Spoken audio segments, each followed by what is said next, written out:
Hello everyone, स्वागत है आप सभी का यूके ज्ञान में। तो आज हम देखेंगे हमारा एक नया पेपर, ठीक है। अपर पीसीएस 2024 में जो कंडक्ट कराया गया था, तो इस पेपर को हमारा अच्छे से सॉल्यूशन हमारा देखते हैं इसका। और जितने भी न्यू है चैनल में, फर्स्ट बार मेरी ये वीडियो देख रहे हैं, तो उत्तराखंड की एक पीवाईक्यू सीरीज़ मैंने शुरू करी हुई है। अगर आपने नहीं देखी है तो एक बार आप लोग विजिट कर सकते हैं। चैनल में अलग से प्लेलिस्ट बनी है पीवाईक्यू सीरीज़ नाम से, ठीक है। बाकी मोस्ट इंपॉर्टेंट पीवाईक्यूज़ आपके लिए साबित होंगे। काफ़ी रिपीट उत्तराखंड में होता है, सबको पता होगा, एंड एग्ज़ाम ओरिएंटेड है। जितने भी हमारे अपकमिंग एग्ज़ाम से, ठीक है, जो फैक्ट आपका आज तक बना है और जो बन सकता है, तो टोटली अपना उस टॉपिक को अच्छे से कवर करेंगे, ठीक है। एक अच्छा रिवीजन आपका यहाँ से होगा। तो इसी के साथ बढ़ते हैं हमारे आज के फर्स्ट क्वेश्चन में। फर्स्ट क्वेश्चन देखो क्या पूछा है। उत्तराखंड में यूटीडीबी की स्थापना को प्रोत्साहन देने के लिए की गई है, यानी कि किससे हमारी यूटीडीबी जो योजना है वो रिलेटेड है, आपसे पूछा हुआ है। एंड इसको मैंने वीपीडीओ वाले पेपर में भी आपको कराया, वहाँ भी पूछा हुआ था ना। वहाँ पे पूछा था कि कौन है, मतलब पर्यटन से रिलेटेड हमारा विभाग कौन सा है, इस तरीके से। तो यहाँ पे शॉर्ट फॉर्म में देख के आपसे पूछ लिया है। तो ये हमारा रिलेटेड है पर्यटन से, ठीक है। क्या इसकी फुल फॉर्म है, तो यूटीडीबी जो आपको गिवन है, तो उत्तराखंड टूरिज्म डेवलपमेंट बोर्ड, ठीक है, ये इसकी फुल फॉर्म हो गई। और हिंदी में बोलूँ तो उत्तराखंड पर्यटन विकास बोर्ड, ठीक है। परिषद आप बोल लो, विकास परिषद या विकास बोर्ड, ये हो गया। बाकी स्थापना कब हुई, 2001 में जो है इसकी स्थापना होती है। और जो पर्यटन अधिनियम हमारा होता है ना 2001 का, उसके तहत क्या है, इसकी स्थापना हमारी करी जाती है, ठीक है। पर्यटन से रिलेटेड हमारा सब कुछ ये देखेगा, तो ठीक है। इसी तरीके से फिर हमारी एक लाई जाती है पर्यटन नीति, हम आती है ना। अगर फर्स्ट पर्यटन नीति की बात करते हैं तो फर्स्ट कब आती है आपकी, 26 अप्रैल को आती है, और 2001 को, ठीक है। आपसे पूछिए फर्स्ट पर्यटन नीति आपकी कब की है, तो 2001 की हो जाएगी। और डेट और मंथ भी आप लोग याद करना, क्योंकि अब जो है डीप क्वेश्चन बन रहा है। पहले तो ईयर से चल जाता था काम, बट अब डेट और मंथ भी आपके लिए ज़रूरी है, ठीक है। तो ये आपका हो गया। बाकी इसमें इको टूरिज्म वगैरह में काफ़ी आपका ध्यान दिया गया था, जो हमारी फर्स्ट योजना होती है, ठीक है। और फिर एक आती है हमारी सेकंड आती है, और सेकंड कब आती है, तो 27 सितंबर 2018 को, ठीक है। तो हमारी दूसरी जो है पर्यटन नीति हमारी आती है, और इसमें जो है पर्यटन को एक उद्योग का दर्जा मिल जाता है, ठीक है। एक उद्योग का दर्जा मिल गया। फिर बाकी जो हमारी 28 गतिविधि होती है, तो उन्हें क्या करा जाता है, एमएसएमई में सम्मिलित करा जाता है। एमएसएमई क्या है, तो सूक्ष्म लघु और जो मध्यम उद्योग वाला हमारा रहता है ना, तो उसके अंडर जो है इसे शामिल करा जाता है हमारे सेकंड पर्यटन नीति के तहत, ठीक है। और थर्ड जो कि सबसे न्यू है अभी की, तो तीसरी हमारी कब की है, तो 17 मार्च, ठीक है, 2023 की हमारी क्या है, तीसरी पर्यटन नीति हमारी है। फर्स्ट आप लोग याद कर लो, वैसे तो 3 ही अभी तक हैं, याद कर लेना 3 के 3, ठीक है। 17 मार्च 2023 की है। और ये कब तक का हमारी लागू है, ये इम्पोर्टेंट हो जाएगा, तो 2030 तक हमारी ये लागू रहेगी, ठीक है। यानी कि 7 वर्षों के लिए हमारी ये लागू रहेगी, ये नीति हमारी 2030 तक, ठीक है। तो ये हमारी तीसरी होगी। बाकी क्या क्या हुआ था इसमें अच्छे से एक्सप्लेन करा था उस टाइम पे, तो इसलिए फटाफट अभी देखते हैं। 3 श्रेणी में बांटा था, बताया था, ए बी सी में हमारा बांटा जाता है। और ए में हमारे जो मैदानी ज़िले हैं लगभग उन्हें रखा जाता है, और यहाँ आपका मिलता है 25% अनुदान दिया जाता है अगर कोई कार्य करेगा पर्यटन से रिलेटेड, ठीक है। तो उसमें 25% मिला जिसने भी निवेश करा उसका। और बी में आपको दिया जाता है 35%, थोड़ा सा ऊपर के हमारे जो एरिया है ज़िले के, वो हमारा आ जाता है। और सी में आपका जो पहाड़ी वाला क्षेत्र है, लगभग आप कह सकते हो जो ऊपर के हैं हमारे, उत्तरकाशी, चमोली, पिथौरागढ़, ठीक है, और रुद्रप्रयाग आपका हो गया। तो ये ज़िले, मतलब ये इनको रखा गया है हमारे श्रेणी सी में, ठीक है, उसमें रखा हुआ है। और इसके तहत आपको अनुदान मिलेगा, अगर कोई भी निवेश करता है तो 50% का क्या होगा, अनुदान दिया जाएगा, ठीक है। तो इस तरीके से 3 श्रेणी में आपका रखा था। एंड और क्या हुआ था, तो और क्या था कि जो है 2027 तक क्या करेगी गवर्नमेंट, तो 30,000 करोड़ रुपए निवेश करेगी। और ये एक मतलब रखा गया है सरकार के द्वारा लक्ष्य। और उसी तरीके से फिर 2030 तक कितने करेगी, तो 40,000 करोड़ रुपए का क्या करेगी, इन्वेस्ट करेगी हमारे पर्यटन के क्षेत्र में। ठीक है, तो ये आपका हो गया। बाकी जो प्रदेश से हमारे आते हैं, ठीक है, विदेशी पर्यटक है, उनकी संख्या में 5% की वृद्धि करना एक लक्ष्य है। और क्या हो जाएगा, हाँ, GSDP में जो है आपका 15% की वृद्धि करना भी एक लक्ष्य है गवर्नमेंट का। ठीक है, तो ये भी आपका हो गया। ठीक है, तो यही है आपका पर्यटन वाला। बाकी क्या याद करोगे, पर्यटन नगरी के रूप में विकसित किया जा रहा है हमारा किसको, तो पर्यटन नगरी हमारी बनाई जा रही है हरिद्वार को। और इसी के साथ योग नगरी काफ़ी इजी है, योग कहाँ होता है सबसे ज़्यादा, तो ठीक है, ऋषिकेश आपका हो जाएगा। योग नगरी ऋषिकेश को विकसित किया जा रहा है आपका। ठीक है, तो ये आपका रह गया। तो फर्स्ट क्वेश्चन आपका ये रहा। ठीक है, तो नेक्स्ट देख लेते हैं सेकंड क्वेश्चन क्या पूछा है। देखो, अब ये करंट अभी तो आपसे नहीं पूछेगा, ठीक है, उतना इम्पोर्टेंट नहीं होता, लेकिन यहाँ से हमें 2-3 क्वेश्चन हमारे मिल जाते हैं, तो इसलिए इम्पोर्टेंट है। ठीक है, तिलु रौतेली राज्य पुरस्कार 2023 से सम्मानित निवेदिता कार्की का संबंध किस खेल से, आपसे ये पूछा हुआ है। तो सबसे पहले देखो, तिलु रौतेली को हम समझते हैं, एक ही साथ 4-5 फैक्ट हमारे यहाँ से तैयार होंगे। तिलु रौतेली कौन थी, तो इन्हें कहा जाता है आपका गढ़वाल की लक्ष्मी। ठीक है, क्या बोलते हैं, गढ़वाल की लक्ष्मीबाई। लक्ष्मीबाई आपकी हो गई। और इन्हें ही कहा जाता है आपका झांसी की रानी। क्या बोलते हैं, झांसी की रानी कहा जाता है। और इन्हें ही कहा जाता है गढ़वाल का जॉन ऑफ आर्क। ठीक है, गढ़वाल का जॉन ऑफ आर्क इन्हें ही कहा जाता है। और लेकिन वहीं फिर मैंने आपको बताया था कुमाऊं की लक्ष्मीबाई किसे कहा जाता है, तो जिया रानी जो होती है उन्हें कहा जाता है कुमाऊं की लक्ष्मीबाई। और गढ़वाल की कहा किसको, तिलु रौतेली को कहा। तो ये तो इनके अन्य नाम है, तो इन अन्य नाम से हमें क्या लगा कि ठीक है, ये कोई मतलब हमारी सेनानी रही होंगे, स्वतंत्रता सेनानी। ठीक है, कुछ युद्ध वगैरह इन्होंने करा होगा। तो ठीक है, देखते हैं क्या था। तो जो तिलु रौतेली होती है, ठीक है, इनके जन्म की अगर हम बात करते हैं तो पौड़ी में इनका जन्म होता है। और गुराड़ गाँव, ठीक है, कहाँ होता है, तो गुड़ार गांव में क्या है इनका जन्म होता है। और कब हुआ, तो 8 अगस्त 1661 ईस्वी को इनका जन्म होता है पौड़ी में। ठीक है, और इनका मूल नेम जो होता है वो होता है तिलोत्तमा देवी। ठीक है, क्या होता है, तिलोत्तमा देवी आपका इनका मूल नेम होता है। और जन्म आपका पौड़ी में हो गया। पिता का नाम होता है इनका भूप सिंह गोरला। ठीक है, पिता का नाम क्या हो जाएगा, भूप सिंह गोरला होता है। तो ये आपका हो गया। बाकी एक यहाँ से पूछता है कि इनकी घोड़ी का नाम क्या था। ठीक है, इनकी घोड़ी पे सवार रहती है ना, तो घोड़ी का नाम इनका होता है बिंदुली। ठीक है, क्या होता है, बिंदुली इनकी घोड़ी का नाम होता है। और इसी के साथ आपसे पूछे इनकी कुलदेवी कौन होती है, तो जो राजराजेश्वरी हैं वो इनकी कुलदेवी होती है तिलु रौतेली की। ठीक है, अब इनके टाइम पे आपका एक शासक होता है कत्यूरी, धामशाही शासक होता है। ठीक है, अब वो गढ़वाल में आक्रमण आपका कर देता है।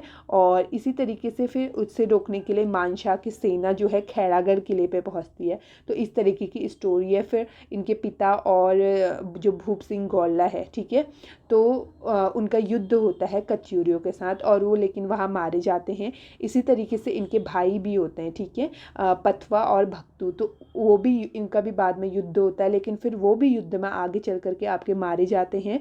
और इसी तरीके से फिर ये क्या करती हैं, अपने पिता और भाई का, ठीक है, बदला लेने के लिए आप कह सकते हो कि कत्यूरों से युद्ध करती है। ठीक है, 7 वर्षों में जो है 13 किलो पर ये विजय पाती है और कत्यूरों को ये परास्त करती है। ठीक है, इस तरीके से मतलब इनका युद्ध वगैरह रहता है।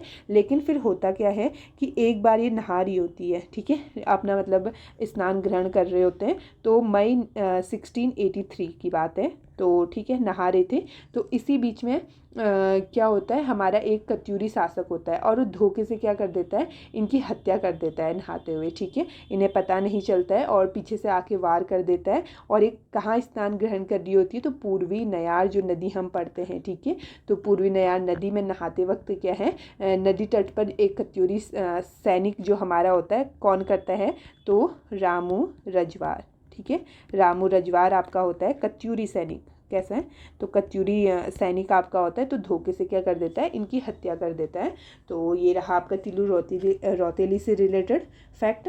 ठीक है, बाकी क्वेश्चन देख लेते हैं। ओके, एक मिनट पहले ये देख लो क्या पूछा था आपसे, Tilu Rauteli award I think given था ना। तो तिलु रौतेली अवार्ड देखो अब दिया जाता है। अब आपने अभी तक स्टोरी सुनी है, आपको क्या पता चला? ठीक है, एक हमारी मतलब बहादुर फीमेल ये थी। तो ये भी किस क्षेत्र में आपका दिया जाएगा अवार्ड? तो महिला सशक्तिकरण के लिए जो है इस अवार्ड को दिया जाता है। ठीक है, शुरू कब से होता है ये बात करते हैं। तो 2006 से आपका ये शुरू होता है। और किस क्षेत्र में दिया जाता है? तो महिलाओं को दिया जाता है, महिला सशक्तिकरण के लिए। ठीक है, महिला सशक्तिकरण के लिए जो है ये अवार्ड आपका दिया जाता है। और इसी के साथ इसमें कितनी धनराशि दी जाती है, बात ये होगी धनराशि। ठीक है, कि कितनी इसमें मिलती है? तो 51,000 की क्या है धनराशि जो है इसमें दी जाती है आपकी। ठीक है, तो ये आपका तिलु रौतेली अवार्ड हो गया। और वहीं अगर बात करते हैं 2023 में, ठीक है, जब का ये क्वेश्चन है, तो तब आपका दिया जाता है 14 फीमेल्स को ये दिया जाता है। और 2024 में आपका मिलता है 13 फीमेल्स को। ठीक है, तिलु रौतेली अवार्ड आपका दिया जाता है। और फिर एक ना तिलु रौतेली पेंशन करके भी है, तो इसे भी याद कर लेना। ये तिलु रौतेली पेंशन योजना भी आपकी एक है। और इसकी शुरुआत आपकी करी जाती है 2014 से। ठीक है, कब से होती है तिलु रौतेली पेंशन योजना? 2014 से। और तिलु रौतेली अवार्ड आपका शुरू होता है 2006 से। ठीक है, तो अब क्वेश्चन में आते हैं। और ठीक है, क्या पूछा हुआ है 2023 में? नेम तो आपको खुद गिवन है कि निवेदिता कार्की जी को दिया गया था। तो ये किससे रिलेटेड है आपसे ये पूछा हुआ है। तो ये हमारी मुक्केबाज से रिलेटेड है। ठीक है, मुक्केबाजी ये खेलती है, बॉक्सिंग हमारा। तो ठीक है, ऑप्शन डी आपका सही हो जाएगा। और इसी के साथ क्या करेंगे, बॉक्सिंग वाला अपना कुछ देख लेते हैं। तो बॉक्सिंग, ठीक है, निवेदिता कार्की एक आपने देखा, नेम याद रखना, कभी पूछे किससे रिलेटेड है, मुक्केबाजी से आपका रिलेटेड है। और इसी तरीके से हम पढ़ते हैं एक नाम हरि सिंह थापा। ठीक है, काफ़ी इंपॉर्टेंट हो जाएगा आपके लिए। हरि सिंह थापा की बात करते हैं, तो ये आपके हैं पिथौरागढ़ से। ठीक है, पिथौरागढ़ के रहने वाले हैं। और इन्हें कहा जाता है भारतीय बॉक्सिंग का पितामह इन्हें कहा जाता है। ठीक है, और एशियन गेम्स में जो है इन्होंने क्या जीता था?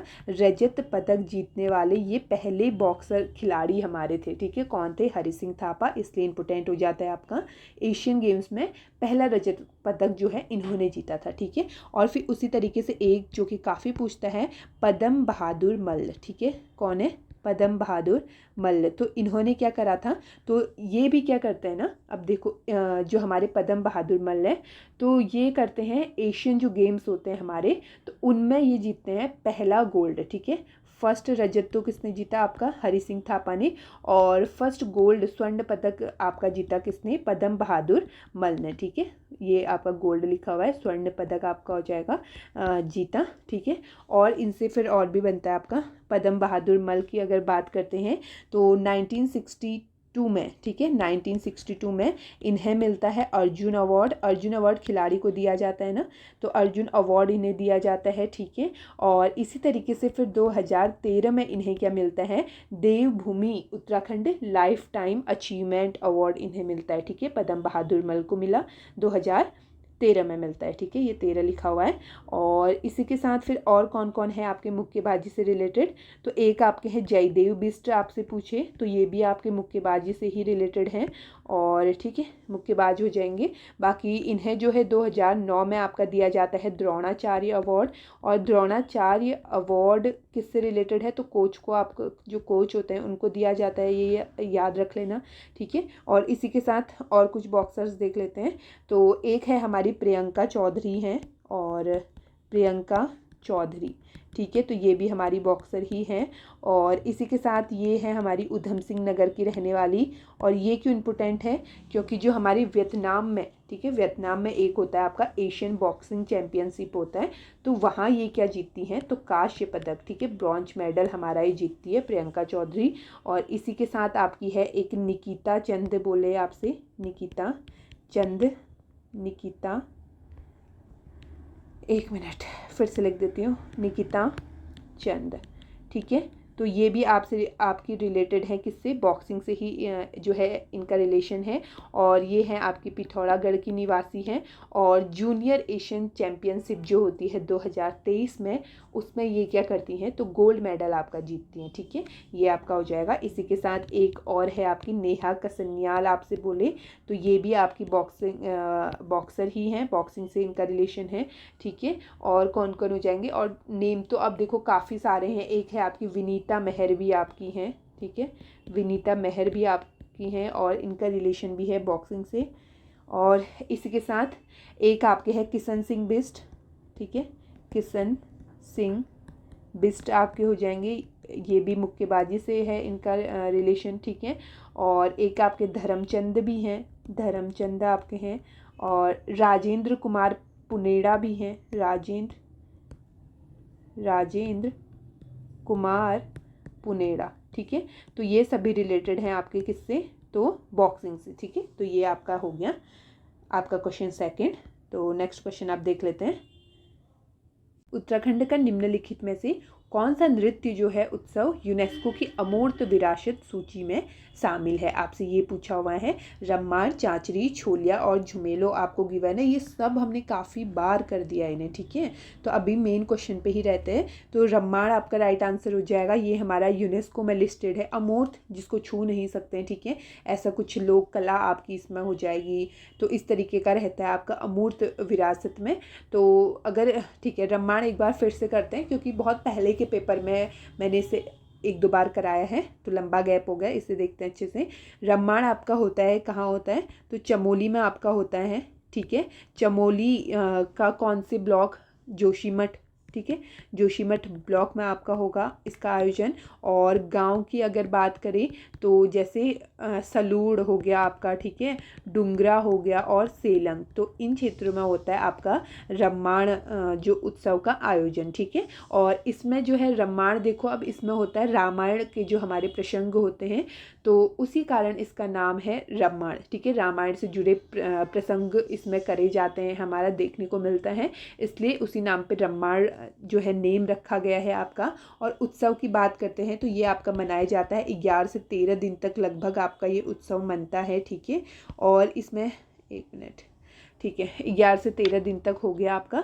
बाकी इसमें मेन हमारा क्या होता है कि जो पात्र होते हैं, ठीक है, मुखौटा लगाते हैं, सबको पता है। और मुखौटा जो रम्माण का है उससे जीआई टैग भी मिला हुआ है ना, ये भी हमने क्वेश्चन करा था एक। तो जो मुखौटा लगा करके नृत्य करते हैं, ठीक है, रामायण के प्रसंगों पर नृत्य करते हैं। और मुखौटा अगर हम देखें तो वो मुखौटों का टाइप होता है दो। ठीक है, दो प्रकार के हमारे मुखौटे होते हैं। एक तो होता है पंतर एक होता है, और ये होता है देवताओं का मुखौटा। ठीक है, किसका होता है, तो देवताओं का मुखौटा आपका होता है ध्योपंतर। और इसी तरीके से दूसरा होता है एक खलियाणी। ठीक है, क्या होता है, खलियारी आपका होता है। और ये होता है आपका एक मनोरंजन मुखौटा होता है। ठीक है, कैसा होता है, तो मनोरंजन मुखौटे को बोलते हैं आपका खलियाणी, और ध्योपंतर बोलते हैं जो देवताओं के मुखौटा होता है। ठीक है, यह हो जाएगा। बाकी इसमें जो है ढोल दमोह का आपका यूज़ होता है, वाद्य यंत्र का प्रयोग करा जाता है। ठीक है, कभी स्टेटमेंट में आपको फंसा सकता है कि ढोल दमोह का यूज़ नहीं होता है, आपसे ऐसा बोल देगा, बट वो गलत हो जाएगा। इसमें क्या होता है, यूज़ आपका होता है। तो हर एक पॉइंट पे जो है ध्यान लगा करके करना है, क्योंकि स्टेटमेंट वाले क्वेश्चंस आजकल काफ़ी ट्रेंड पे है।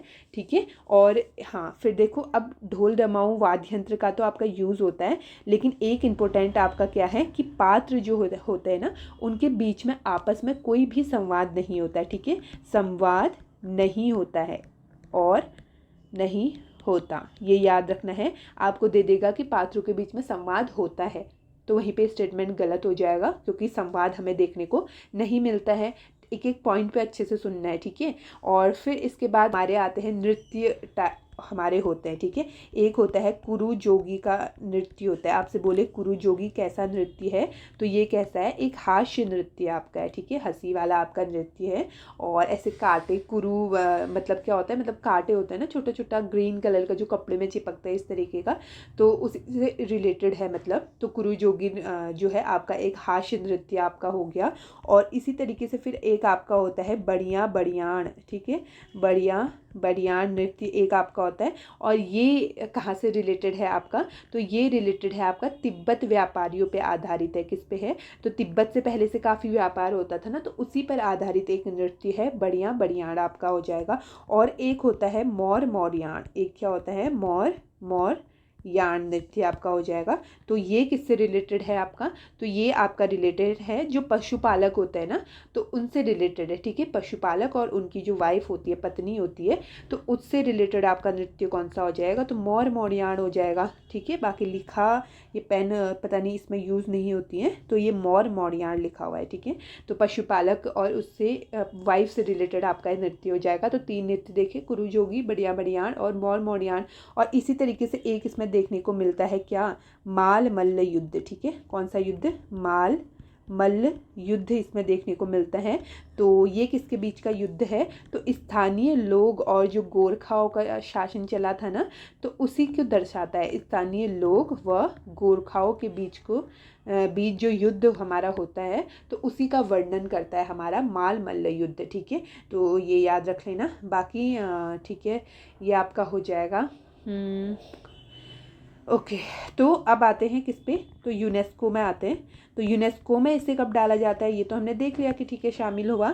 तो हुआ कब, डेट की बात करते हैं, 2 अक्टूबर 2009 में ये क्या होता है, यूनेस्को में हमारा शामिल होता है, जो अमूर्त सांस्कृतिक धरोहर सूची है उसमें। ठीक है, और यूनेस्को में लाने का इसको मुख्य श्रेय किसे जाता है, आपसे ये पूछे तो कुशल सिंह भंडारी। ठीक है, प्रमुख श्रेय किसे जाता है, तो कुशल सिंह भंडारी का आपको जाता है। और इसी की तरीके से एक क्वेश्चन आपका ये बनता है कि जो गणतंत्र दिवस पे हमारी झांकी निकलती है ना, तो झांकी में जो है रामायण को कब थीम बनाया गया था आपका, तो 2016 में क्या होता है, झांकी जो हमारी निकलती है गणतंत्र दिवस पे उत्तराखंड की, तो उसकी थीम हमारी क्या होती है, तो रामायण होता है। ठीक है, रामायण थीम होती है हमारी 2016 में। तो ये भी आपका हो गया, तो यही है आपका रामायण से रिलेटेड। ठीक है, अब क्या देखते हैं ना, वो देख लेते हैं कि हमारा कौन कौन जो है यूनेस्को में लिस्टेड है हमारा। ठीक है, रामायण तो आपने देखा, कब हुआ रामायण, 2 अक्टूबर 2009 को आपका रामायण होता है, और ये आपने देख लिया ना। और इसी के साथ कौन सा है, तो 1988 में आपका होता है कौन सा, नंदा देवी बायोस्फीयर रिजर्व आपका होता है, जो मैप प्रोग्राम होता है IUCN का। ठीक है, मैन एंड बायोस्फीयर प्रोग्राम जो होता है उसके तहत क्या है, ये यूनेस्को में हमारा लिस्टेड है। और 1988 ही में ही जो इसी के अंतर्गत हमारा शामिल है ना, नंदा देवी और फूलों की घाटी को मिलाकर ही हमारा ये बायोस्फीयर बना हुआ है। तो जो नंदा देवी नेशनल पार्क है वो यूनेस्को में कब होता है, तो वो भी 1988 में ही जो है यूनेस्को में लिस्टेड होता है। इसी तरीके से हम पढ़ते हैं एक डेट और, 14 जुलाई 2005 की। तो इस दिन कौन हुआ था फिर लिस्ट, तो वैली ऑफ फ्लावर्स। ठीक है, फूलों की घाटी जो है हमारी यूनेस्को में लिस्ट होती है। और इसके बाद फिर एक और डेट हम पढ़ते हैं कौन सी, 7 दिसंबर 2017। तो 17 में कौन होता है हमारा, कुंभ मेला। ठीक है, कुंभ मेला सबको पता होगा। तो कुंभ मेले को क्या है, अमूर्त सूची में हमारा शामिल करा जाता है यूनेस्को की। ठीक है, 2017 में हो गया। बाकी ये याद रख लेना, यूनेस्को वाला काफ़ी रहता है आपका। ठीक है, इसी के साथ क्या कर लेते हैं, कुंभ भी आया ही है नाम, तो कुंभ भी देख लेते हैं अपना फटाफट। कुंभ की बात करते हैं, तो प्रत्येक 12 वर्ष में जो है कुंभ का आयोजन होता है, सबको पता है। 4 जगह लगता है, कहाँ कहाँ, तो हरिद्वार में पहले आपका लगता है, और हरिद्वार में लगता है आपका गंगा नदी तट पे, तो ये तो इजी है, सबको पता है। और उसके बाद कहाँ लगता है, तो उसके साथ ही फिर लगता है आपका अगला गोदावरी। ठीक है, गोदावरी, सॉरी ये तो नदी तट हो गया, गोदावरी नदी के तट पे लगता है आपका नासिक में। ठीक है, नासिक महाराष्ट्र में आपका लगता है। और शिप्रा नदी तट पे आपका लगता है उज्जैन में, यार शिप्रा नदी तट पे कहाँ लगता है, तो उज्जैन मध्य प्रदेश में आपका लगता है। ठीक है, और इसी के साथ फिर एक आपका लगता है प्रयागराज में। ठीक है, और प्रयागराज में लगता है गंगा और यमुना के संगम में। तो ये 4 जगह हमारा हो गया। और इसी के साथ कुंभ एक होता है आपका, कुंभ हो गया। ठीक है, प्रत्येक 12 वर्ष में लगेगा। और एक आपका होता है अर्ध कुंभ, तो अर्ध कुंभ आपका लगता है 6 वर्षों में लगता है, और ये केवल 2 जगह लगता है, एक तो हरिद्वार और प्रयागराज में। ठीक है, अर्ध कुंभ 2 जगह, कुंभ 4 जगह, ये आपका हो गया। और इसी के साथ ही एक जो इम्पोर्टेंट क्वेश्चन भी ये बना था कि कब से कब तक जो है कुंभ मेला जो है हरिद्वार में लगता है, आयोजन कब तक होता है, तो मकर संक्रांति ठीक है। मकर संक्रांति से लेकर के गंगा दशहरा तक क्या है, तो कुंभ का आयोजन करा जाता है आपका हरिद्वार में, तो ये भी देख लेना। बाकी कुंभ मेला, ठीक है, बाकी कुंभ मेला का आयोजन मतलब कैसे होता है, तो गुरु के कुंभ राशि पे और सूर्य किस में होगा, तो मेष राशि पे जब स्थित होगा, तो उसी स्थिति में क्या लगता है, हरिद्वार में कुंभ मेले का आयोजन होता है, ठीक है। तो ये आपका कुंभ से हो गया कुछ। देन नेक्स्ट क्वेश्चन देख लेते हैं। नेक्स्ट है, पूर्णागिरि नामक हिंदू धर्म तीर्थ उत्तराखंड में निम्न में से किस जिले में स्थित है, ठीक है। आपसे ये पूछा हुआ है, सिंपल सा है, काफ़ी बार करा दिया है, तो चंपावत में हमारा स्थित है, ठीक है। तो पूर्णागिरि देख लेते हैं फटाफट। तो एक शक्तिपीठ हमारा है, ठीक है, टनकपुर में आपका स्थित है, चंपावत के अंतर्गत। और चैत्र नवरात्र को यहाँ क्या होता है, मेले का आयोजन होता है, ठीक है। कब होता है, चैत्र नवरात्र को होता है। और इसी के साथ, ठीक है, 108 जो आपकी शक्तिपीठ होती है उसमें से एक है। सती माता की क्या गिरती है यहाँ, तो नाभि गिरती है, ठीक है, नाभि का भाग जो है वो गिरा था। और इसकी बात करते हैं तो ये है आपका अन्नपूर्णा शिखर पे स्थित है, ठीक है। अन्नपूर्णा शिखर जो है उस पे आपका जो मंदिर है वो बना हुआ है। और इसी के साथ कौन सी नदी फ्लो होती होगी, फिर कौन सी नदी तट पे होगा, सिंपल सा है, शारदा आप बोलो। और शारदा किसको कहा जाता है, तो जो हमारी काली रिवर है, ठीक है, इसे ही कहा जाता है। तो उस नदी तट पे हमारी, इस नदी तट पे मतलब स्थित है, ठीक है। और इसी के पास मतलब से जो है हमारी काली नदी है ना, उसको शारदा नदी नाम से भी यहीं से ही जाना जाता है, मतलब, ठीक है। ये भी आपका हो गया। बाकी अब कुछ ना रैंडम कर लेती हूँ, क्योंकि चंपावत के तो मैंने आपको कराया ही है, लगभग सब करा दिया है मैंने, ठीक है। देवीधुरा आपको बताया, इन मीठा चिट्टा साहिब ये भी आपको बता दिया था मेन। और जो हमारे फिर बाकी थे वो भी सब कर लिया था। तो फिर और क्या देख लेते हैं, जैसे एक मेन देख लेते हैं फटाफट। तो गर्जिया देवी आपसे बोले तो गर्जिया देवी माता का मंदिर कहाँ हो जाएगा आपका, तो ये आपका स्थित है नैनीताल में, ठीक है। नैनीताल का जो रामनगर है तो वहाँ आपका ये मंदिर स्थित है। और कौन सी नदी तट है के किनारे है, मतलब कौन सी नदी फ्लो करती है, तो कोसी नदी, ठीक है। कोसी नदी जो है वो फ्लो करती है इस मंदिर से। और कौन से भगवान को डेडिकेटेड है, तो माता पार्वती, ठीक है, माता पार्वती को डेडिकेटेड है। और बात करी जाए पहले जो है क्या नाम से जाना जाता था, गर्जिया माता जो है उन्हें पहले से बोला जाता था उपटा देवी, ठीक है, क्या बोलते थे, उपटा देवी नाम से जाना जाता था पहले से, ये भी याद कर लेना। और इसी के साथ ही क्या होता है ना, इसी के आसपास ही मतलब सीतावनी और महर्षि वाल्मीकि, ठीक है, उनके भी कुछ भग्नावशेष हमें देखने को मिलता है, ये आपका हो गया। बाकी गर्जिया माता मंदिर नैनीताल रामनगर में है। और क्या है नैनीताल में आपका, तो कैची धाम स्थित है, काफ़ी फेमस है कैची धाम। और ठीक है, कैची धाम आश्रम किसका है, तो नीम करोली बाबा जी का है, ठीक है। नीम करोली भी बोल, करोली हो जाएगा, ठीक है, करोली या करोरी लिखा हुआ है वहाँ, तो करोली बाबा जी का है। और वास्तविक नाम इनका क्या था, तो वास्तविक नाम होता है तो लक्ष्मी नारायण शर्मा, ठीक है, लक्ष्मी नारायण शर्मा जो है वास्तविक नाम होता है। और ये क्या करते हैं ना, 1962 में आपका, ठीक है, फिरोजाबाद से नैनीताल आपका आए थे। और ये जो है मेनली आपका डेडिकेटेड है हनुमान भगवान को, ठीक है, किसको डेडिकेटेड है, तो हनुमान भगवान को डेडिकेटेड है। और इसी के साथ आपसे पूछे कि कैची धाम में जो है हनुमान जी की मूर्ति कब स्थापित करी गई थी, ठीक है, कब करी गई थी, तो 15 जून 1964 को क्या होती है कि हनुमान जी की मूर्ति यहाँ लाई गई थी, ठीक है। और यहीं जो है प्रतिवर्ष मेला आपका आयोजित होता है, तो 15 जून को जो है प्रतिवर्ष मेला आयोजित होता है आपका कैची धाम में, ठीक है, ये भी याद कर लेना। और इसी के साथ नैनीताल में और क्या है, फिर नैना देवी मंदिर काफ़ी फेमस है। तो नैना देवी मंदिर नेम से ही समझ में आ रहा है, नैना मतलब, ठीक है, यहाँ पे क्या गिरा था, माता, मतलब माता की जो है यहाँ पे होती है नेत्रों की पूजा, किसकी होती है, नेत्रों की पूजा होती है, जो आपका मल्ली ताल है, ठीक है, जो नैनीताल के पास में जो मेन ताल है वहीं पर ही स्थित हमारा ये मंदिर है। और इसकी स्थापना कौन करते हैं, तो मोतीराम, ठीक है, कौन करते हैं, मोतीराम शाह जी द्वारा क्या है इसकी स्थापना करी जाती है। लेकिन फिर हम बाद में क्या देखते हैं कि एक आता है आपका 880 में भूकंप आता है आपका, ठीक है, और नैनीताल में आया, और इससे क्या होता है ना, मतलब भूस्खलन आपका आता है, ठीक है, भूस्खलन आया, तो इससे मंदिर को मतलब काफ़ी हानि होती है, ठीक है। तो लेकिन फिर उसके बाद जो है मंदिर का फिर से एक बार पुनः स्थापन मतलब ये मंदिर का करा जाता है। और कब होता है तो 2 साल बाद मतलब 1882 में जो है, ठीक है, पुनर्निर्माण फिर से कराया जाता है। और बाकी मंदिर में जो है नंदाष्टमी के दिन मेले का आयोजन करा जाता है। कब होता है? नंदाष्टमी के दिन मेला आपका आयोजित होता है, ठीक है। बाकी नेत्रों की पूजा होगी आपकी, और ठीक है, ये आपका नैना देवी हो गया, ठीक है। अब हमारा ना एक वो कवर कर लेते हैं नंदा देवी, ठीक है। नंदा देवी मंदिर भी हमारा देख लेते हैं। तो नंदा देवी मंदिर की बात करी जाए तो अल्मोड़ा आपका हो जाएगा। और इसी के साथ जो है कौन होते हैं? हमारे चंद होते हैं ना। तो चंदों की क्या माना जाता है? इष्ट देवी इन्हें माना जाता है, ठीक है। और माना जाता है कि ये गढ़वाल की जो राजा होते हैं दक्ष प्रजापति, तो उनकी पुत्री ये होती है।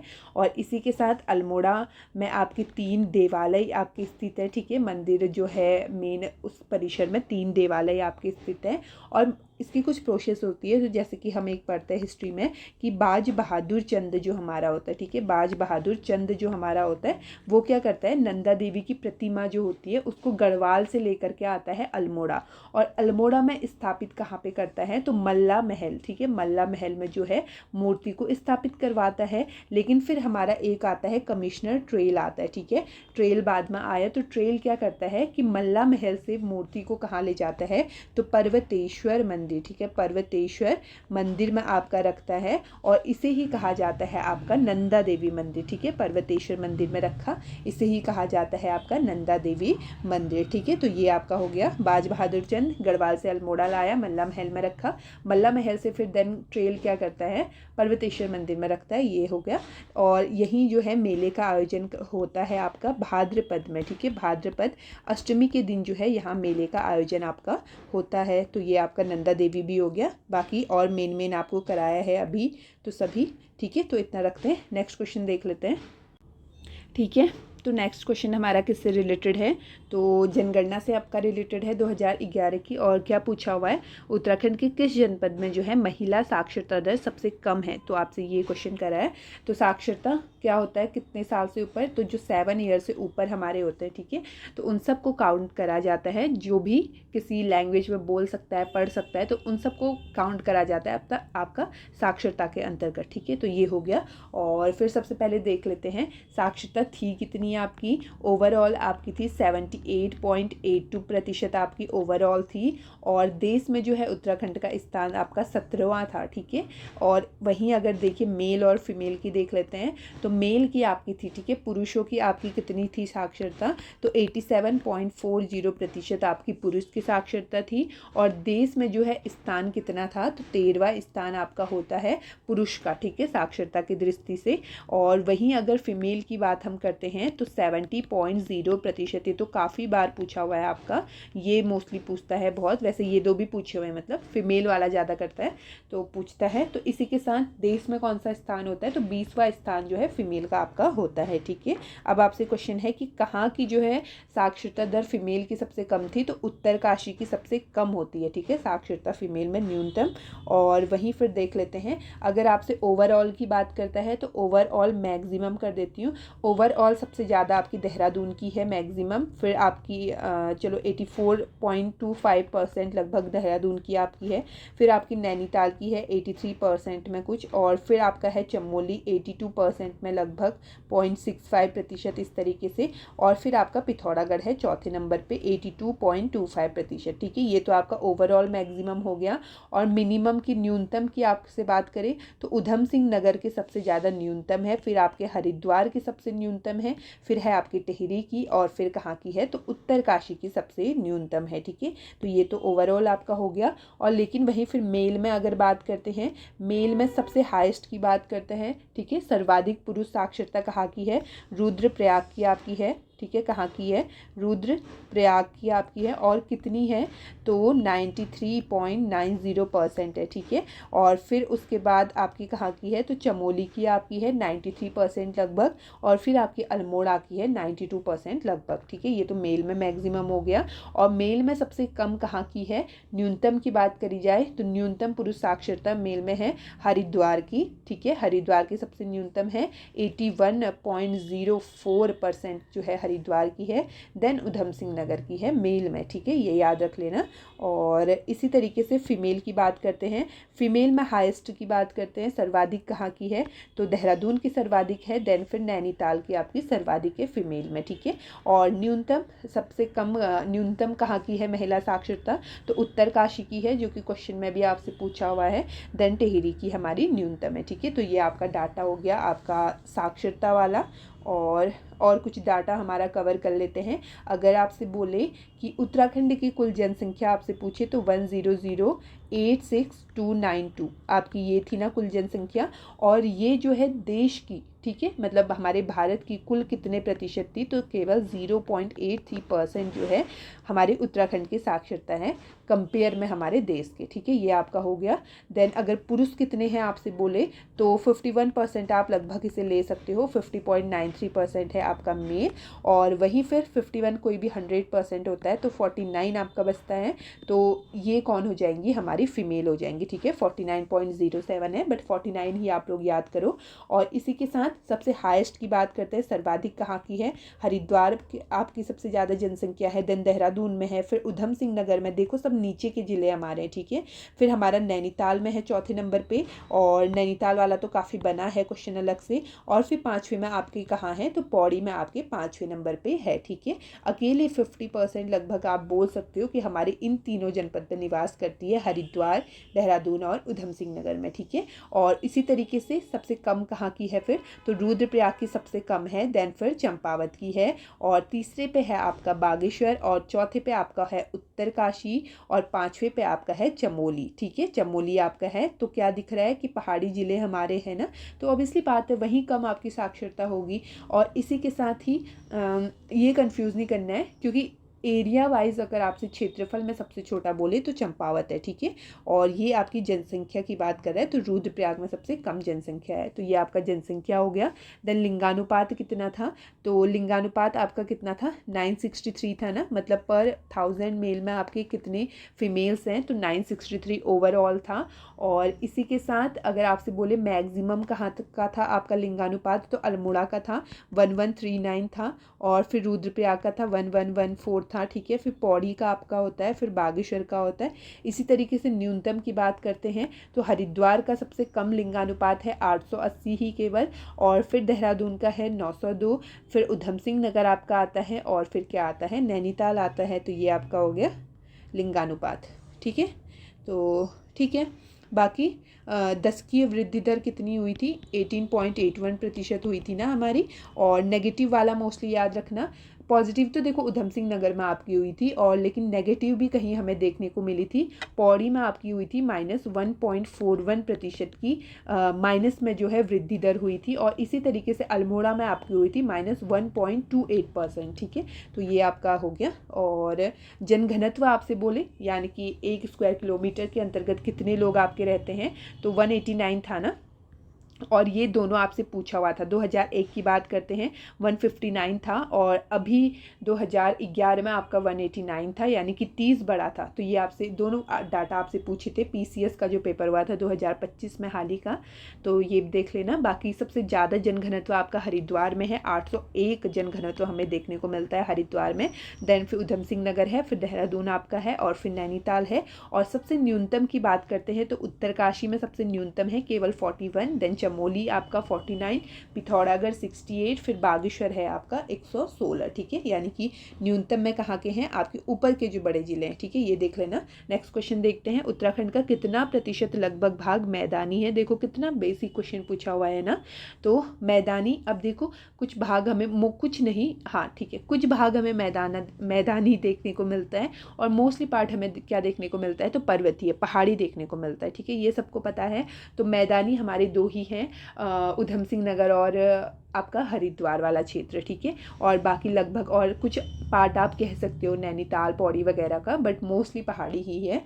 तो इसी के साथ तो यानी ऑब्वियसली बात है मैदानी भाग हमारा कम परसेंटेज होगा ना। तो देख लेते हैं, मैदानी आपका देखो आपका है 13.93% आपका है। एक्यूरेट की बात करते हैं तो लगभग में इसे आप 14 ही मानोगे, और लगभग वाला ही आपसे पूछा है तो ऑप्शन सी आपका सही हो जाएगा, ठीक है। अब 100 में से आप 14 को माइनस करते हो, आपका 86 लगभग बचता बसता है, तो ये 86% आपका भाग कौन सा है, तो पर्वतीय आपका भाग है, ठीक है। 86% आपका पर्वतीय है और 14% आपका क्या है, तो मैदानी है, ठीक है, ये हो जाएगा। और एक्यूरेट में ये आपका है 86.07%, ये रहा।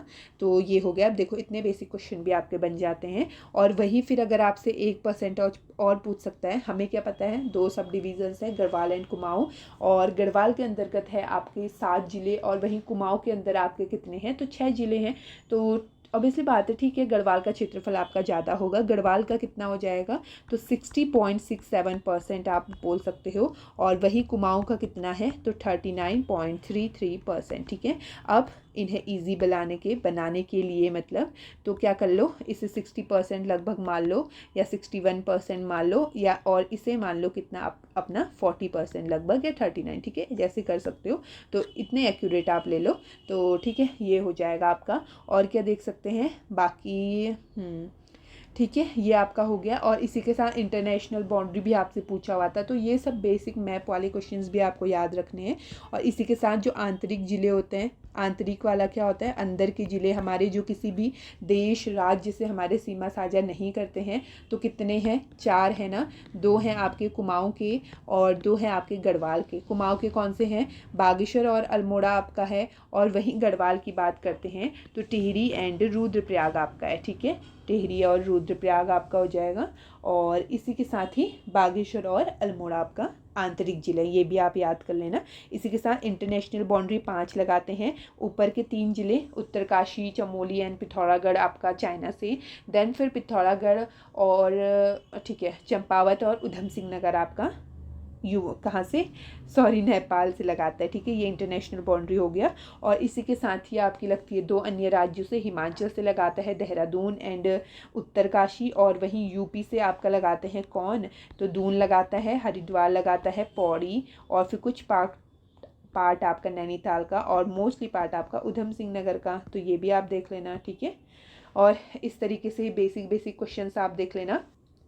एक चलो वो भी कर लेते हैं अपना, क्या लैटिट्यूड और लॉन्गिट्यूड भी कर लेते हैं, क्योंकि इंडिया का लैटिट्यूड लॉन्गिट्यूड से हाल ही में क्वेश्चन बना था पीसीएस का जो 2025 में हुआ था, तो यहाँ का भी बन सकता है। लैटिट्यूड मतलब अक्षांश, लेटी हुई लाइंस जिसको आप बोलते हो, तो 28 डिग्री 43 मिनट से लेकर के कहाँ तक है, तो 31 डिग्री 27 मिनट नॉर्थ तक है, ठीक है। तो डिफरेंस आपसे पूछे तो 2 डिग्री 44, ठीक है, ये आपका टोटल हो गया।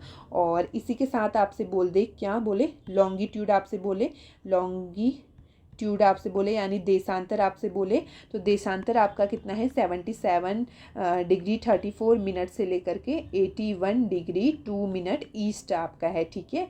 और इसी के साथ इनका डिफरेंस कितना हो जाएगा, फिर इनका डिफरेंस आपका निकलता है 3 डिग्री 28 मिनट, इनका क्या हो जाएगा, डिफरेंस हो जाएगा, ये भी देख लेना। और उसी के साथ फिर अगर चलो किलोमीटर में अगर हम देख लेते हैं, ईस्ट टू वेस्ट कितनी डिस्टेंस है किलोमीटर में, तो 358 किलोमीटर आपकी है, कितनी है, 358 किलोमीटर है। और उसी के साथ नॉर्थ टू साउथ आपसे बोले तो कितनी हो जाएगी, 320 किलोमीटर आपकी है, तो ये भी देख लेना। क्षेत्रफल कितना है टोटल, 53483 स्क्वायर किलोमीटर आपका क्षेत्रफल है, ठीक है। क्षेत्रफल की दृष्टि से 18वें स्थान पे आता है हमारा उत्तराखंड, तो ये है, बाकी ठीक है। नेक्स्ट देख लेते हैं। अब देखो कितना रिपीटेड क्वेश्चन फिर से आ गया आपका, वन्य जीव विहार। और इसको तो काफ़ी बार करा है, तो काफ़ी बार आपसे पूछ रहा है, तो बहुत बार आपने भी करना है। गोविंद 1955 में बना था, ठीक है, आपका सही हो जाएगा। देन फूलों की घाटी आपका 1982 में बना था, ये भी आपका ठीक है। केदारनाथ वन्य जीव विहार क्या आपका 1979 में बना था, तो ये ही आपका गलत हो जाएगा। क्यों, क्योंकि ये आपका बनता है 1972 में, ठीक है। और कस्तूरी मृग केंद्र भी आपका पहला यही बनता है ना, इसी के अंतर्गत, ये भी याद रख लेना। और कहाँ हो जाएगा आपका, चमोली में है, और कुछ पार्ट रुद्रप्रयाग में भी फैला हुआ है। अस्कोट की बात करते हैं, 1986 में बना था, ये भी आपका ठीक है। और यहाँ क्या पाए जाते हैं, हमारे मैक्सिमम कस्तूरी मिलते हैं, ठीक है, तो ये भी आपका हो जाएगा। बाकी क्या करते हैं, गोविंद का एरिया देखते हैं, तो 485 किलोमीटर स्क्वायर आप बोल सकते हो इसका एरिया है, उत्तरकाशी में आपका है। और वैली ऑफ फ्लावर्स तो सबको पता होगा चमोली में है। और सबसे छोटा राष्ट्रीय उद्यान 87.50 मतलब स्क्वायर किलोमीटर जो है इसका एरिया है हमारा वैली ऑफ फ्लावर्स का। केदारनाथ की बात करते हैं तो सबसे बड़ा हमारा वन्य जीव विहार है और 975 स्क्वायर किलोमीटर क्या है इसका एरिया है। रुद्रप्रयाग एंड चमोली में आपका फैला है। अस्कोट आपका कितना है फिर, तो अस्कोट आपका है 600, ठीक है, 599 समथिंग है, तो 600 किलोमीटर आप बोलो कितना आपका एरिया है किसका, तो अस्कोट का हो जाएगा। ठीक है, काफ़ी बार आपने करा है। तो फिर से गोविंद 1955, एरिया आपका 485 स्क्वायर किलोमीटर उत्तरकाशी में। फिर आपका कौन सा बनता है, केदारनाथ कब बना, तो 1972 में आपका बनता है। 975 एरिया है चमोली और रुद्रप्रयाग में। ठीक है, फिर आपका कौन सा बना, अस्कोट वन्य जीव विहार बनता है 1986 में बना और 600 किलोमीटर आपका इसका एरिया है। और कहाँ है आपका, पिथौरागढ़ में है। मैक्सिमम कस्तूरिया आपको यहाँ देखने को मिलती है। देन फिर अगले ही साल आपका बनता है कौन सा, सोना नदी वन्य जीव विहार 1985 में बना और 301 स्क्वायर किलोमीटर है। और क्या बोला मैंने, 85 बोला क्या, 87 में बनता है। ठीक है, 1987 में बना 301 स्क्वायर किलोमीटर है और पौड़ी गढ़वाल में आपका स्थित है। ठीक है, 4 हो गए आपके, कितने हैं टोटल, 7 है ना, तो 4 आपके हो गए। 5वें की अगर बात करते हैं तो बिनसर आपका है, अगले ही साल 1988 में बनता है। 47 स्क्वायर किलोमीटर इसका एरिया है। सेकेंड सबसे स्मॉलेस्ट आप बोल सकते हो और अल्मोड़ा में है। ठीक है, और इसी के साथ छठा आपका बनता है कौन सा, मसूरी। ठीक है, मसूरी या इसी को विनोग भी बोला जाता है, तो दोनों ही किसके नेम हैं, तो मसूरी के नेम है। एंड 1993 में आपका ये बनता है। और सबसे छोटा वन्य जीव विहार हमारा केवल 10.82 किलोमीटर स्क्वायर में ही हमारा फैला हुआ है, सॉरी। और कहाँ हो जाएगा, नेम से ही क्लियर है, मसूरी देहरादून में हमारा स्थित है। ठीक है, और फिर 7वां हमारा बनता है क्या, नंदौर आपका बनता है। और नंदौर सबसे न्यूली ही आप बोलो 2012 में आपका है। और इसका एरिया कितना है, तो 270 किलोमीटर आपका इसका एरिया है। 269.95 लगभग में है, तो 270 ही आप इसे मानोगे। और कहाँ फैला है, तो नैनीताल और चंपावत में आपका फैला हुआ है। ठीक है, ये 7 है, एकदम अच्छे से याद रख लो। और इसी के साथ 8th देखो, फिर से आपका एक ही पेपर में 2 क्वेश्चन आपके बने हैं यहीं से। और इसमें भी आपसे पूछा है क्या सम्मिलित नहीं है। देखो वहाँ आपसे डेट दी थी ना, कब बना था इस तरीके से। और यहाँ आपको क्या दिया हुआ है, तो कहाँ आपका स्थित है ये आपको से पूछा है। तो सोना वन्य जीव विहार क्या आपका पौड़ी में है, अब भी देखा था। ठीक है, पौड़ी में हमारा स्थित है, 301 किलोमीटर है, 1987 में बनता है। और अस्कोट क्या आपका पिथौरागढ़ में है, ठीक हो जाएगा, 1986 में बनता है। और इसी के साथ 600 किलोमीटर का एरिया है। गोविंद क्या आपका उत्तरकाशी में है, हाँ 1955 जो है में स्थापित होता है एंड 485 किलोमीटर में है। और क्या बिनसर जो है आपका अल्मोड़ा में है, तो ये भी आपका ठीक है। तो गलत क्या है, तो क्वेश्चन शायद कुछ गलत टाइप हो गया है आई थिंक। तो इसमें क्या था गलत, ये तो मैंने डायरेक्ट लगा दिया था ना, चेक भी नहीं करा था। तो चलो एक इसमें से आपको गलत गिवन होगा, बट मोस्टली आपको समझ में तो आया ना। तो आपसे क्या पूछा था, मीन्स आपको नेम से पूछा था कि कहाँ आपका स्थित है। ठीक है, बिनसर भी आपका ठीक है, अल्मोड़ा में है। सेकंड सबसे स्मॉलेस्ट 47 स्क्वायर किलोमीटर 1988 में बनता है। ठीक है, ये आपका हो गया। देन इसी के साथ वो रिवाइज कर ली क्या, 4 आपके क्या है, संरक्षण आरक्षित क्षेत्र आप बोल सकते हो, कंजर्वेशन रिजर्व। और फर्स्ट की बात करते हैं तो आसन आपका है। ठीक है, आसन आपका हो जाएगा। एंड कब बनता है, तो 2005 में आपका बनता है, दून में आपका स्थित है। ठीक है, सेकंड आपका है झिलमिल आरक्षित क्षेत्र, झिलमिल आपका है। और ये कब बना, तो 2005 में ये भी बना। और आपका कहाँ है, हरिद्वार में आपका है। देन नेक्स्ट की बात करते हैं तो एक आपका तीसरा है कौन सा, सीतावनी कंजर्वेशन रिजर्व आपका है ना, सीतावनी 2012 में आपका बनता है और नैनीताल में आपका स्थित है। और चौथे की बात करते हैं तो नैना देवी, अभी मंदिर भी पड़ा था ना, तो नेम से ही क्लियर है, ये भी आपका नैनीताल में होगा। नैना देवी हिमालयी बर्ड कंजर्वेशन 2015 में आपका बनता है। और कहाँ है, तो नैनीताल में आपका स्थित है। ठीक है, ये याद रख लेना। और ठीक है, इतना रखते हैं। देन नेक्स्ट देख लेते हैं। फिर एक और रिपीटेड क्वेश्चन आ गया, क्या पूछा है, फिर से आपको कुमाऊं परिषद पूछ दिया। देखो कितना पूछ रहा है यहाँ से। ठीक है, तो काफ़ी बार आपने इसे अच्छे से देख लेना है। 1916 में आपका बनता है कहाँ बना, नैनीताल में बनता है। और पहली कल्पना आपका अल्मोड़ा अखबार इसकी करता है, ठीक है। हमारे जो हरगोविंद पंत है, गोविंद बल्लभ पंत हैं, बीडी पांडे हैं, ठीक है, इंद्रलाल शाह है, मतलब ऐसी काफ़ी, मोहन सिंह हैं, अन्य काफ़ी के प्रयासों से क्या बनता है, इसकी मतलब हमारा कुमाऊँ परिषद बनता है। और क्या था, क्यों इसे बनाया गया था, तो जैसे सामाजिक हमारा विकास करना है, ठीक है, शिक्षा वगैरह के क्षेत्र में और डेवलपमेंट हमें करना है, तो इन चीज़ों के लिए आपका ये कुमाऊँ परिषद बना था। और वहीं फिर अगर देखते हैं इसके ही अगले साल से जो है इसकी मीटिंग शुरू हो जाती है, हम अधिवेशन कह सकते हैं। फर्स्ट आपका होता है कब, 1917 में होता है, अल्मोड़ा में होता है। और कौन करते हैं आपके, तो जयदत्त जोशी आपके करते हैं, ठीक है, जयदत्त जोशी ने आपका करा। और क्वेश्चन भी आपसे फर्स्ट वाला ही पूछा हुआ है, 1917 में जो अल्मोड़ा में आयोजित हुआ, कौन इसके अध्यक्ष थे, तो कौन होते हैं, जयदत्त जोशी होते हैं, तो ये भी आप देख लेना।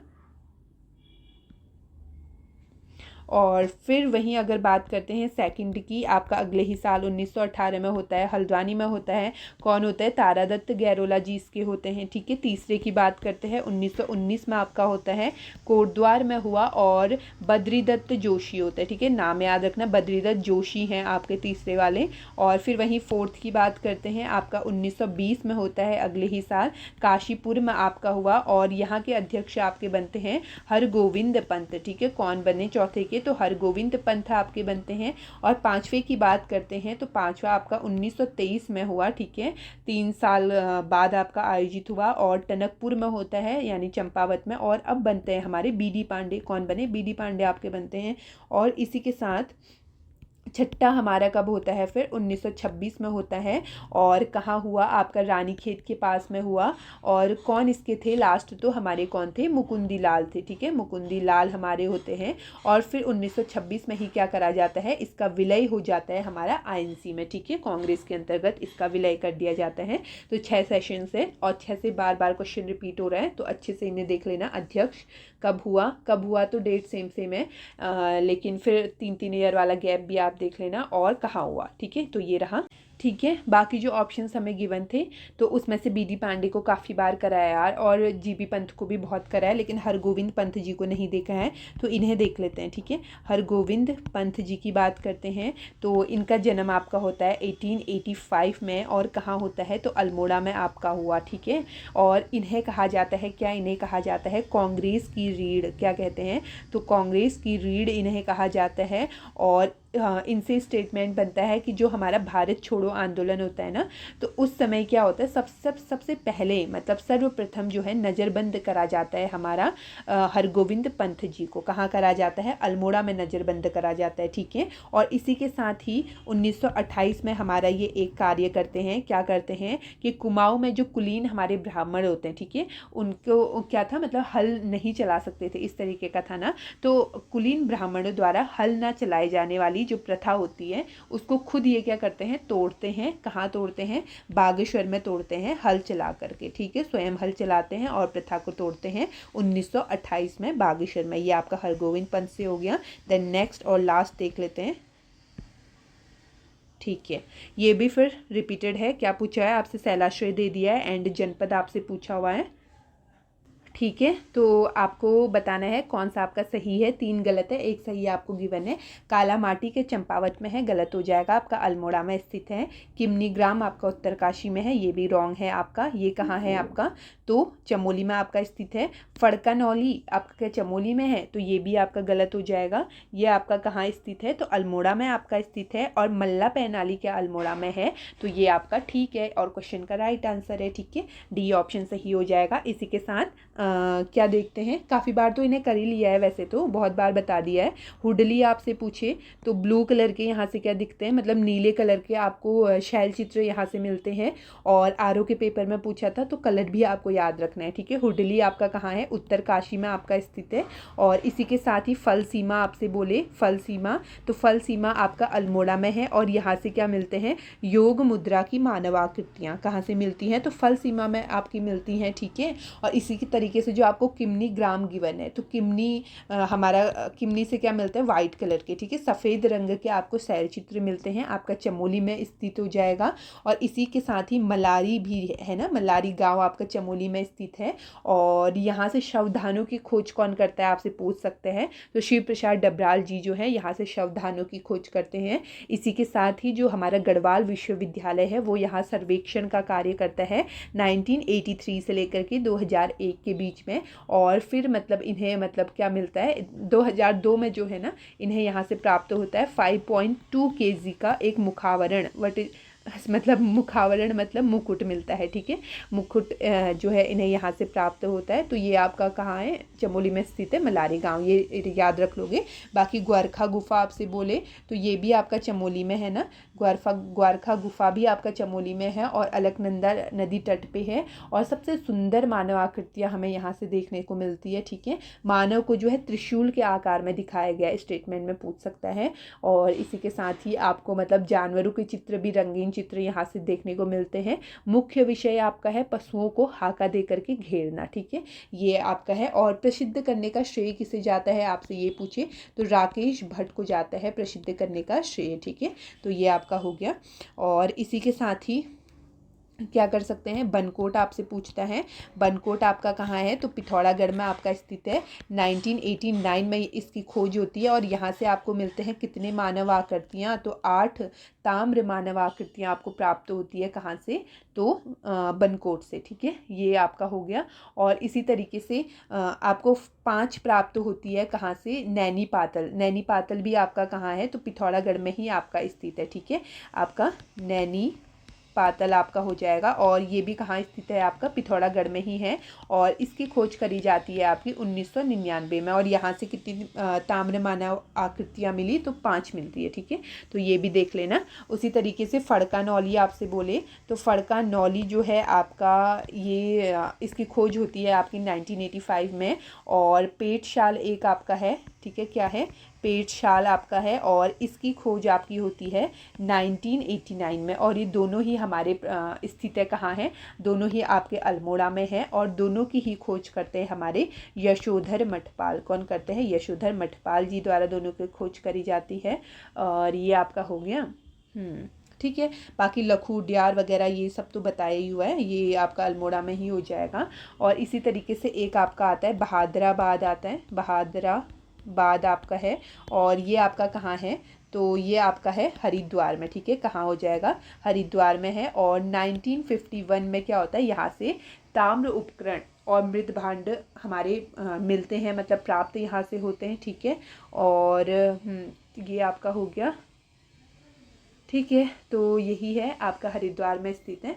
और कुछ बचता है, और कुछ वैसे देख लेते हैं ना फटाफट, ठीक है। अगर आपसे बोले, देखो एक आपका है खुटानी नाला है, ठीक है, खुटानी नाला आपसे बोले, और या फिर मंगोली आपसे बोले, तो दोनों ही आपका स्थित है कहाँ, नैनीताल में है, ठीक है। इस तरीके से नॉर्मल नेम भी तो आपको दे रहा है ना, ये क्वेश्चन भी ऐसे ही बना है, खुटानी नाला एंड मंगोली आपका कहाँ स्थित है, तो दोनों ही नैनीताल में है। इसी तरीके से बनकोट और नैनी पातल जो हमने देखा, तो दोनों ही आपके स्थित है पिथौरागढ़ में। और हुडली कहाँ है, उत्तरकाशी में है। मलारी, किमनी और ग्वारखा गुफा आपकी कहाँ है, चमोली में है, ठीक है। और इसी तरीके से अल्मोड़ा में देखो, अब बहुत सारा है अल्मोड़ा में। तो अगर आपसे बोले हटवाल घोड़ा, ठीक है, अब इससे लिखा ही नहीं जा रहा है ना, प्रॉब्लम ये है। तो हटवाल घोड़ा आपसे बोले तो ये आपका कहाँ है, अल्मोड़ा में है। लखू उडियार फेमस है काफ़ी, तो ये आपका अल्मोड़ा में हो जाएगा। मेहरू उडियार एक है, अल्मोड़ा में है, ठीक है। फड़का नौली पेटसाल देखा, अल्मोड़ा में है। फल सीमा अल्मोड़ा में है। मल्ला पैनाली भी अल्मोड़ा में है। काला माटी जो कि ऑप्शन में गिवन था, काला माटी ये भी आपका कहाँ है, अल्मोड़ा में आपका स्थित है। लुईथा रेड कलर के हमें यहाँ से देखने को मिलते हैं, तो ये भी आपका कहाँ है, अल्मोड़ा में है। एक है आपकी मुनिया की ढाई, क्या है, मुनिया की ढाई, तो ये भी आपका कहाँ है, अल्मोड़ा में स्थित है, ठीक है। ये आपके सारे अल्मोड़ा में हो गए। बाकी बहादराबाद आपको गिवन था, तो ये कहाँ है आपका, तो हरिद्वार में आपका स्थित है, ठीक है। तो ये सारा हो गया, बाकी ठीक है, 10 क्वेश्चंस हमारे हो गए, तो यहीं पे रखते हैं, इतना ही, काफ़ी लंबी वीडियो हो गई है आज भी, तो ठीक है, बाकी फिर देखते हैं। Okay, thank you so much. और इसी तरीके से करते रहो। बाकी नेक्स्ट पेपर हमने शुरू कर लिया है, और बाकी जो न्यू हो एक बार चेक कर लो, प्लेलिस्ट बनी है, काफ़ी हेल्पफुल रहेगी आप लोगों के लिए, रिवाइज़ आपका अच्छे से हो जाएगा। और कुछ डाउट वगैरह होता है तो कमेंट्स आप लोग कर सकते हो, ठीक है। टेलीग्राम और इंस्टा भी ज्वाइन कर सकते हो, लिंक गिवन है। और कुछ भी रहता है तो आप लोग बता सकते हो, कमेंट आप लोग कर देना, ठीक है। Okay, thank you so much.